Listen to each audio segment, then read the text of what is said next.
ఇక్కడ వచ్చినాయి సార్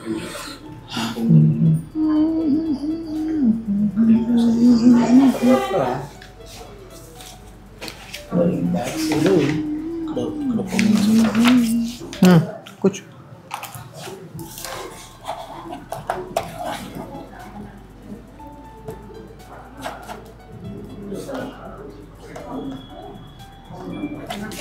మన కాళ్ళలో చర్మం కింద కొన్ని నరాలు ఉంటాయి, వాటిలో కూడా రక్తం పైకి వెళ్ళాలి. ఈ లోపల కూడా బ్లడ్ కింద నుంచి పైకి వెళ్ళాలి. తమరికి అలా పైకి వెళ్ళకుండా అంతా పైనుంచి మళ్ళీ కిందకు వస్తుంది. చెడ్డ రక్తం పైనుంచి మళ్ళీ కిందకు వచ్చి ఇట్లా ఉండిపోయేదాన్ని వెరికోస్ వెయిన్స్ అంటారు. దాని పాత రోజుల్లో కట్ చేసి తీసేవాళ్ళము. అలా చేయకుండా చిన్న సూది పెట్టి లోపలే కరిగించేస్తాం. అదొక అరగంట ఆపరేషను. అదైన 2-3 అవర్స్కి తమరు ఇంటికి వెళ్ళిపోవచ్చు. ఎక్కడా కట్ చేయడం, కుట్లేయడం, మత్తేయడం లేకుండా ఉంటుంది.